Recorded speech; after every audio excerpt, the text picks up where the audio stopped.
Il nous faut comprendre l'enseignement de la parole et ainsi grandir en Christ. La révélation de tes paroles est claire, elle donne de l'intelligence aux simples. Psaume 119, 130. Notre croissance ne dépend pas de notre connaissance biblique, bien qu'elle soit nécessaire, mais de notre expérience de la parole. Il y a 3 conditions pour connaître une réelle croissance de notre vie spirituelle. Christ doit être notre Seigneur. Dans le chapitre 2 des Actes, Pierre déclare « Dieu a fait Seigneur et Christ ce Jésus que vous avez crucifié ». Acte 2, 36.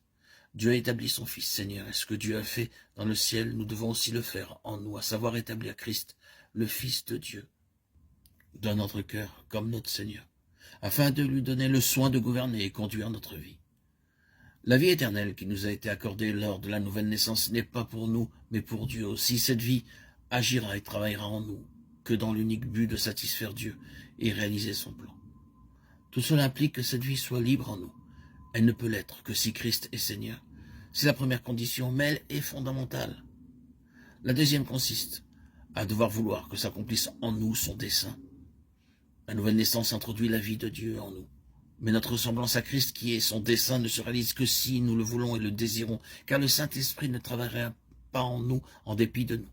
Cette œuvre intérieure du Saint-Esprit pour nous rendre conformes à Christ se réalise en étant un avec Christ dans sa volonté.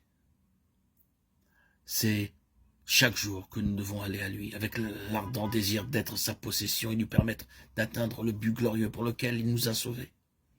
Disons-lui, je viens à toi, ô Dieu, pour faire ta volonté. C'est sur cette base-là que s'accomplira en nous ce dessein. Car ceux qu'il a connus d'avance, il les a aussi prédestinés à être semblables à l'image de son Fils. Et pour troisième condition, il faut que notre vie soit pratique, car notre croissance dépend de notre obéissance à mettre en pratique ce que nous entendons. Nous devons consacrer chaque matin du temps à la lecture de la parole de Dieu. Nos journées doivent commencer à genoux et se terminer à genoux. Il est nécessaire de lire toute la parole de Dieu et non pas quelques passages dans différents livres. La lecture suivie de toute la Bible est un acte d'obéissance à Dieu, une preuve que nous l'honorons. Il nous faut apprendre à dépendre du Saint-Esprit afin qu'il nous fasse comprendre ce que nous lisons. Nous avons besoin d'aller au Seigneur avant notre lecture. Ô Seigneur, donne-nous de bien comprendre ce que je lis. Parle-moi et enseigne-moi selon ta parole. Ouvre mes yeux pour que je contemple les merveilles de ta loi. Psaume 119, 18.